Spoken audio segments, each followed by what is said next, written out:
This is the video review for 10 Million. It's a hybrid like puzzle RPG kind of game. It was on the iPhone, and they moved it over. They ported it onto the PC or the Linux about a year later or so. Pretty much, you are this guy here laying in bed. Let's wake him up, and you pretty much play this game. It's a puzzle game. Like I said, it's RPG, so what I'm going to do is I'm going to come down this ladder and I'm going to go to this this anvil here. Being that I've already completed the game, everything's maxed out, but you get the basics of it.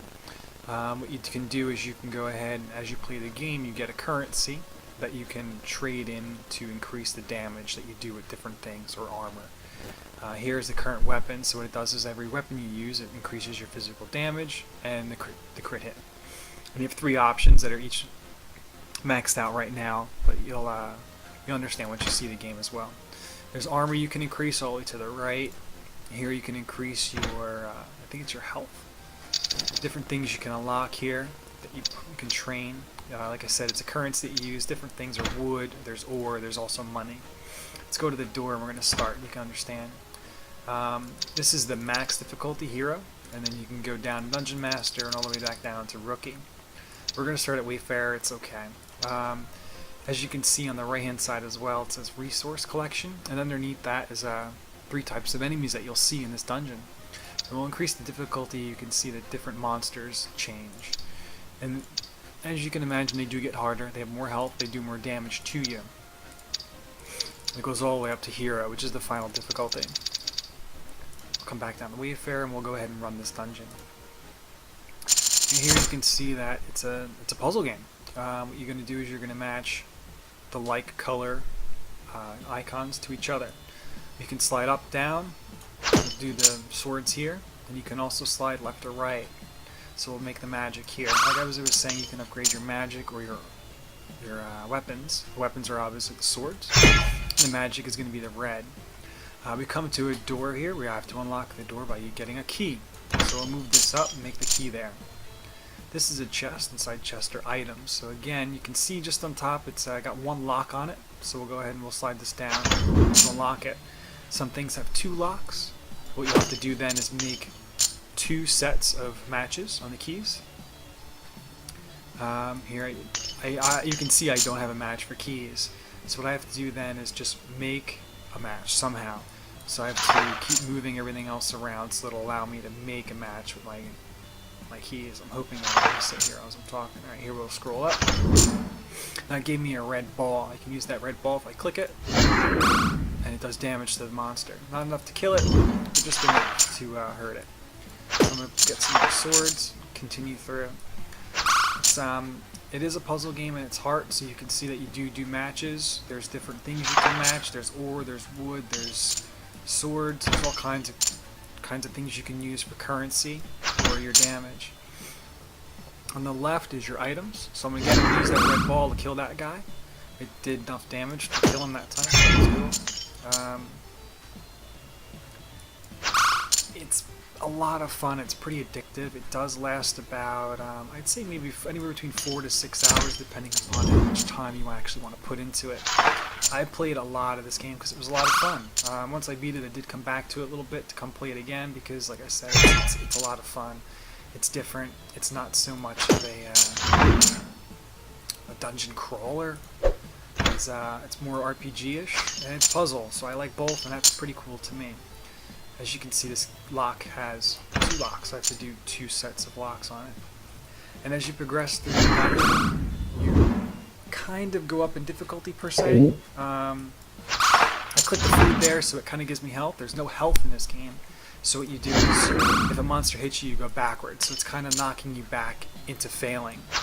So as there really isn't health, but there's time somewhat to it, and if you stay here forever, you'll notice that the board constantly is moving you towards the left, and that's where you're going to fail. Let me unlock this. Go back to difficulties. Difficulties are, as you continue through the game, you're going to level up kind of throughout the dungeon. What happens is it brings you to the next difficulty. So monsters get harder, they have more health, they do more damage to you. I'm just trying to find it.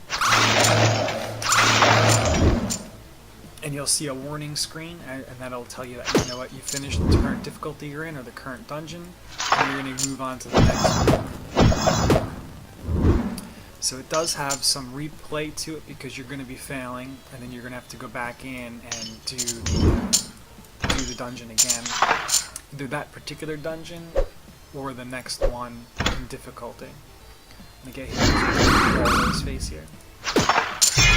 It's like I said, it is addictive because it's if you like puzzle games, it's a lot of fun because it's not just normal up down.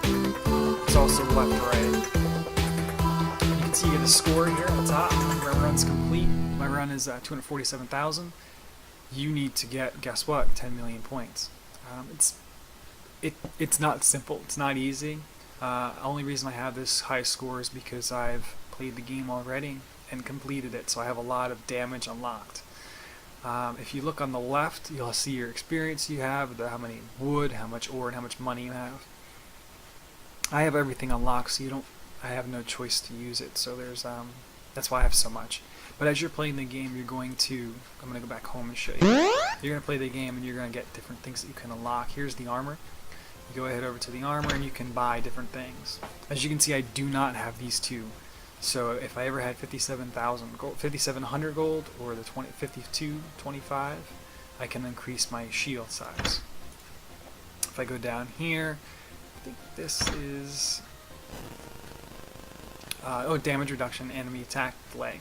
So what happens is I slow the enemy's attack down because I have this upgraded all the way. So instead of them hitting every 10 seconds, they're going to hit every minute as opposed to whatever the percentage is. Here are different things you can buy and use. I really didn't use them because I didn't find them useful. They increase the damage you do, but there's always negatives to it as well. So the negatives were always so much greater than the benefit that I kind of stayed away.